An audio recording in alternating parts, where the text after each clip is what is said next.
എല്ലാവർക്കും യൂണിറ്റൈ ലേണിംഗിലേക്ക് സ്വാഗതം. ഇന്ന് നമ്മളിവിടെ ഡിസ്കസ് ചെയ്യാൻ പോകുന്നത് നമ്മുടെ ഫിസിക്സിലെ രണ്ടാമത്തെ ചാപ്റ്ററായ ലെൻസസ് എന്ന് പറയുന്ന ചാപ്റ്ററിലെ പ്രധാനപ്പെട്ട ഇക്വേഷൻസും ആ ഇക്വേഷൻസ് എവിടെയാണ് നമ്മൾ യൂസ് ചെയ്യുക എന്നുള്ളതിനെ കുറിച്ചാണ്. അപ്പോൾ നമുക്ക് ആ ഇക്വേഷൻസിലേക്ക് പോകാം. അപ്പോൾ നമ്മുടെ ഫസ്റ്റ് ടൈം എക്സാം ആണെങ്കിലും സെക്കൻഡ് ടൈം എക്സാം ആണെങ്കിലും ലെൻസസ് എന്ന് പറയുന്ന ചാപ്റ്റർ എടുത്ത് നോക്കുകയാണെങ്കിൽ പ്രധാനമായിട്ടും ഒരിക്കലും മിസ് ചെയ്യാതെ ചോദിച്ചിട്ടുള്ള ഒരു ചോദ്യമാണ് പവർ കണ്ടെത്തുക എന്നുള്ളത്. അപ്പോൾ പവർ കണ്ടെത്താനുള്ള ഇക്വേഷൻ ആക്ച്വലി വളരെ സിമ്പിൾ ആണെങ്കിലും ഒരുപാട് ആളുകൾക്ക് മിസ്റ്റേക്ക് വരുന്ന ഒരു പോർഷൻ എന്ന് പറയുന്നത് പവർ കണ്ടുപിടിക്കുന്ന സമയത്താണ്. കാരണം പവർ കണ്ടുപിടിക്കുന്ന ഇക്വേഷൻ P=1/f ആണ്. അപ്പോൾ ഈ 1/f എന്ന് പറയുന്ന ഫോക്കൽ ലെങ്ത് അഥവാ ഫോക്കൽ ദൂരത്തിൻ്റെ വാല്യൂ നമുക്ക് ക്വസ്റ്റ്യനിൽ തന്നിരിക്കുക സെൻറ്റിമീറ്ററിലായിരിക്കും. അപ്പോൾ ഈ സെൻറ്റിമീറ്ററിൽ തന്നിരിക്കുന്ന വാല്യൂ നമ്മൾ ഈ P=1/f എന്ന് എഴുതുന്ന സമയത്ത് ഈ എഫിൽ സബ്സ്റ്റിറ്റ്യൂട്ട് ചെയ്യുമ്പോൾ ആ സെൻറ്റിമീറ്ററിൽ തന്നിരിക്കുന്ന വാല്യൂവിനെ നമ്മൾ മീറ്ററിലോട്ടേക്ക് കൺവേർട്ട് ചെയ്യണം. അപ്പോൾ അധികം ആളുകളും ഇതാണ് അവിടെ മിസ് ചെയ്യാറുള്ളത്. അപ്പോൾ നിങ്ങൾക്ക് സെൻറ്റിമീറ്ററിലാണ് തന്നിട്ടുള്ളതെങ്കിൽ ഇപ്പോൾ ഉദാഹരണത്തിന് 25 സെൻറ്റിമീറ്റർ ആണെങ്കിൽ 0.25 മീറ്റർ എന്നുള്ള മീറ്റർ കൺവേർഷൻ ചെയ്തതിന് ശേഷം മാത്രമേ നിങ്ങൾ ഈ കാണുന്ന ഇക്വേഷനിലേക്ക് നിങ്ങൾക്ക് സബ്സ്റ്റിറ്റ്യൂട്ട് ചെയ്യാൻ പാടുള്ളൂ. അപ്പോൾ ആ ഒരു കാര്യം നിങ്ങൾ നിർബന്ധമായിട്ടും പവർ കണ്ടുപിടിക്കുന്ന സമയത്ത് ശ്രദ്ധിക്കുക. ഇനി നമുക്ക് കണ്ടെത്തിയ പവറിൻ്റെ വാല്യൂ പോസിറ്റീവ് ആണെങ്കിൽ അത് കോൺവെക്സ് ലെൻസും നെഗറ്റീവ് ആണെങ്കിൽ അത് കോൺകേവ് ലെൻസും ആയിരിക്കും. അത് നമ്മുടെ ഫോക്കൽ ലെങ്ത്തിനെ ഡിപ്പെൻഡ് ചെയ്തിട്ടാണ് ഇരിക്കുന്നത്. ഇനി നമുക്ക് എക്സാമിന് ചിലപ്പോൾ ലെൻസ് ഇക്വേഷൻ എഴുതാനോ അല്ലെങ്കിൽ ലെൻസ് ഇക്വേഷൻ എന്താണെന്നുള്ളതൊക്കെ ചോദിച്ചു കഴിഞ്ഞാൽ അവിടെ നമ്മൾ യൂസ് ചെയ്യേണ്ട ഇക്വേഷനാണ് ഈ കാണുന്ന ഇക്വേഷൻ. പല ആളുകൾക്കും ഒരു കൺഫ്യൂഷൻ ഉണ്ട്, ഈ ഫോക്കൽ ലെങ്ത്തിൻ്റെ അല്ലെങ്കിൽ യുവിൻ്റെ വിൻ്റെ ഒക്കെ ഇക്വേഷൻ എഴുതി കഴിഞ്ഞാൽ അത് ലെൻസ് ഇക്വേഷൻ ആവോ എന്നുള്ളത്. ആക്ച്വലി ലെൻസ് ഇക്വേഷൻ എന്ന് പറയുന്നത് ഈ കാണുന്ന ഇക്വേഷനാണ്. ഇതിൽ നിന്ന് നമ്മൾ ഡെറൈവ് ചെയ്തിട്ടുള്ള ഇക്വേഷനാണ് ഈ കാണുന്ന 3 ഇക്വേഷൻ എന്നുള്ളത്. ഇനി നമ്മൾ 1/f = 1/v - 1/u എന്ന് പറയുമ്പോൾ ലെൻസ് ഇക്വേഷൻ പറയുമ്പോൾ ആ ലെൻസ് ഇക്വേഷനിലുള്ള ക്വാണ്ടിറ്റീസ് ആയിട്ടുള്ള എഫും യുവും വിയും എന്തിനെയാണ് അടിസ്ഥാനപ്പെടുത്തുന്നത് എന്നുള്ളതിനെ കുറിച്ചും നമുക്ക് വ്യക്തമായിട്ടുള്ളൊരു ധാരണ ഉണ്ടാവണം. അപ്പോൾ അതിനു മുമ്പ് നമ്മൾ ഒരു വേരിയബിൾസ് എന്താണെന്ന് പഠിക്കുന്നതിനോടൊപ്പം തന്നെ നമ്മൾ പഠിക്കുന്ന ക്വാണ്ടിറ്റിയുടെ യൂണിറ്റ് നിർബന്ധമായിട്ട് നമ്മൾ പഠിക്കണം. ഇപ്പോൾ ഉദാഹരണത്തിന് ഇവിടെ പവർ എന്ന് പറയുന്ന ക്വാണ്ടിറ്റിയുടെ SI യൂണിറ്റ് എന്ന് പറയുന്നത് എന്താണ്? ഡയോപ്റ്റർ ആണ്. ഈ ഡയോപ്റ്ററിനെ റെപ്രസെൻ്റ് ചെയ്യുന്ന ലെറ്റർ എന്താണ്? ക്യാപിറ്റൽ D ആണ്. അപ്പോൾ നിങ്ങൾ പവർ കണ്ടുപിടിച്ച് കഴിഞ്ഞാൽ നിർബന്ധമായിട്ടും അറ്റ് ദി എൻഡ് എന്തിടണം? D എന്ന് പറയുന്ന ലെറ്റർ അവിടെ ഇടണം എന്നുള്ളതാണ്. അപ്പോൾ ആ കാര്യങ്ങളൊക്കെ ശ്രദ്ധിക്കുക.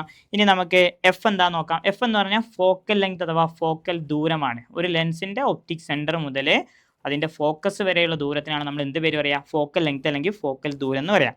ഇനി V എന്ന് പറഞ്ഞു കഴിഞ്ഞാൽ എന്താണ്? ഇമേജിലോട്ടേക്കുള്ള അഥവാ ചിത്രത്തിലോട്ടേക്കുള്ള ദൂരം. ഫോക്കൽ ലെങ്ത് ഒപ്റ്റിക് സെൻറ്ററിൽ നിന്ന് ഇമേജിലോട്ടുള്ള ദൂരത്തിനാണ് നമ്മൾ എന്ത് പറയുക? V എന്നുള്ള ലെറ്റർ യൂസ് ചെയ്യുക.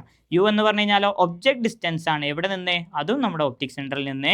അപ്പോൾ ഒബ്ജക്റ്റ് ഡിസ്റ്റൻസ് എന്ന് പറഞ്ഞാൽ വസ്തുവിലേക്കുള്ള ഒപ്റ്റിക് സെൻറ്ററിൽ നിന്നുള്ള ദൂരത്തിനാണ് നമ്മൾ എന്ത് പേര് പറയുക?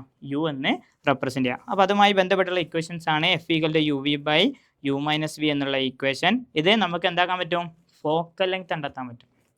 അപ്പോൾ ഈ ഫോക്കൽ ദൂരം കണ്ടെത്തുമ്പോൾ ഓൾറെഡി നമ്മുടെ ക്വസ്റ്റ്യനിൽ യുവും വിയും തന്നിട്ടുണ്ടാവും. ആ യുവും വിയും നമ്മൾ ഈ ഫോക്കൽ ലെങ്ത്തിൻ്റെ ഈ ഇക്വേഷൻ സബ്സ്റ്റിറ്റ്യൂട്ട് ചെയ്ത് കഴിഞ്ഞാൽ നമുക്ക് ഫോക്കൽ ലെങ്ത് കിട്ടും. പക്ഷേ നിങ്ങൾ യുവും വിയും സബ്സ്റ്റിറ്റ്യൂട്ട് ചെയ്യുന്ന സമയത്ത് നിർബന്ധമായി ശ്രദ്ധിക്കേണ്ട ഒരു കാര്യം കൂടി ഉണ്ട്. നമ്മൾ സൈൻ കാർട്ടീഷ്യൻ കൺവെൻഷൻ റൂളുകൾ പഠിച്ചിട്ടുണ്ട്. ആ റൂൾ അപ്ലൈ ചെയ്തതിന് ശേഷം മാത്രമേ ഈ ഇക്വേഷനിലാണെങ്കിലും എന്നതുപോലെ തന്നെ മാഗ്നിഫിക്കേഷൻ്റെ ഇക്വേഷനിലൊക്കെ നിങ്ങൾ വാല്യൂ സബ്സ്റ്റിറ്റ്യൂട്ട് ചെയ്യാൻ പാടുള്ളൂ.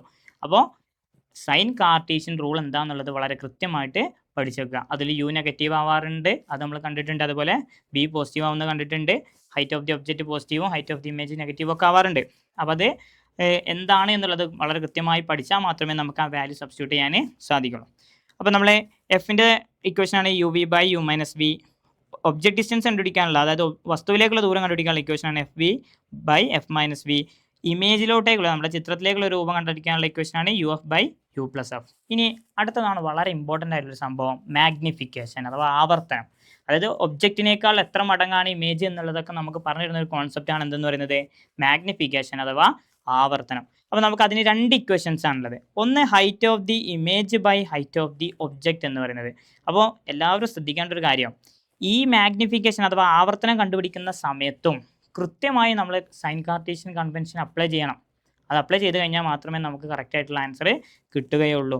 അപ്പോൾ ഒന്ന് height of the image by height of the ഒബ്ജക്റ്റും ഒന്ന് V/u ആണ്. എന്ന് പറഞ്ഞാൽ image distance by object distance, ചിത്രത്തിലേക്കുള്ള ദൂരം ബൈ വസ്തുവിലേക്കുള്ള ദൂരം. ഇത് ചെയ്ത് കഴിഞ്ഞാൽ നമുക്ക് ആൻസർ കിട്ടും. അപ്പോൾ ആ മാഗ്നിഫിക്കേഷൻ്റെ വാല്യൂ സബ്സ്റ്റിറ്റ്യൂട്ട് ചെയ്യാൻ സൈൻ കാർട്ടീഷ്യൻ കൺവെൻഷൻ അറിയുക എന്നുള്ളത് മാത്രമാണ് നമുക്ക് കുറച്ച് എന്താ പറയുക ഒരു കൺഫ്യൂഷൻ ഉള്ളൊരു പാർട്ട്. അപ്പോൾ അത് പഠിച്ചു കഴിഞ്ഞാൽ വളരെ ഈസി ആയിട്ട് മാഗ്നിഫിക്കേഷൻ നമുക്ക് കണ്ടുപിടിക്കാൻ കഴിയും. ഇനി എക്സാമിന് ചോദിക്കുക എങ്ങനെയായിരിക്കും, മാഗ്നിഫിക്കേഷൻ്റെ വാല്യൂ ചിലപ്പോൾ അങ്ങോട്ട് തരും, ആൻസർ കണ്ടെത്തി തരും, എന്നിട്ട് ആ ഇമേജിൻ്റെ ക്യാരക്ടറിസ്റ്റിക്സ് ചോദിക്കും. അപ്പോൾ നമുക്ക് മാഗ്നിഫിക്കേഷൻ്റെ വാല്യൂ കിട്ടിക്കഴിഞ്ഞാൽ ഒരു ലെൻസ് ഫോം ചെയ്യുന്ന 3 ക്യാരക്ടറിസ്റ്റിക്സും 3 3 സ്വഭാവ സവിശേഷതകളും വളരെ ഈസി ആയിട്ട് നമുക്ക് കണ്ടെത്താൻ സാധിക്കും. അപ്പോൾ അതിന് ആദ്യമായിട്ട് എല്ലാവരും ഈ ഒരു ബോക്സിലൊക്കെ ഞാൻ കുറച്ച് വാല്യൂസ് ചെയ്തിട്ടുണ്ട്, നിങ്ങൾ കുറച്ചും കൂടി ഐഡിയ കിട്ടാൻ വേണ്ടിയിട്ടാണ്. ഒരു മാഗ്നിഫിക്കേഷനിൽ മൈനസ് എന്ന് പറയുന്ന ഒരു സാധനം ഉണ്ട് എങ്കിൽ, മൈനസ് ആണ് വാല്യൂ എങ്കിൽ ഓർമ്മയിൽ ഉണ്ടാകണം, അവിടെ മൈനസ് റെപ്രസെൻ്റ് ചെയ്യുന്നത് റിയൽ ഇൻവെർട്ടഡ് അഥവാ യഥാർത്ഥവും തലകീഴായതിനെയുമാണ് റെപ്രസെൻ്റ് ചെയ്യുന്നത് എന്നുള്ളത് ഓർത്ത് വെക്കണം. ആ മൈനസ് ആ 2 നാച്ചുറൽ എഴുതുന്നതോടുകൂടി ആ മൈനസിൻ്റെ കോൺസെപ്റ്റ് അവിടെ കഴിഞ്ഞു. പിന്നെ ബാക്കി ആരുള്ളത് 1 എന്ന് പറയുന്ന നമ്പറാണ്. അപ്പോൾ ഓർമ്മയിൽ ഉണ്ടാവണം, മാഗ്നിറ്റ്യൂഡ് എന്നാണ് നമ്മൾ ഇതിന് പറയുക അല്ലേ, നമ്പറിനെ റെപ്രസെൻ്റ് ചെയ്യുന്നതിനാണ് നമ്മൾ മാഗ്നിറ്റ്യൂഡ് എന്ന് പറയാം. ഈ മാഗ്നിറ്റ്യൂഡ് നമ്മൾ കമ്പയർ ചെയ്യുന്നത് 1 എന്ന് പറയുന്ന നമ്പറിനോടാണ്. അപ്പോൾ നമ്മൾ മാഗ്നിഫിക്കേഷൻ കണ്ടുപിടിച്ച് അഥവാ ആവർത്തനം കണ്ടുപിടിച്ചിട്ട് നമുക്ക് കിട്ടുന്ന വാല്യൂ 1 = 1 ആണ് എങ്കിൽ അതിനർത്ഥം ആ ഒബ്ജക്റ്റിൻ്റെ സൈസ് എന്ന് പറയുന്നത് എന്തായിരിക്കും, സെയിം സൈസ് ആയിരിക്കും. അപ്പോൾ =1 ആണെങ്കിൽ സെയിം സൈസ് എന്നുള്ളതാണ് നമ്മൾ ഫസ്റ്റ് പഠിച്ച പോയിന്റ്.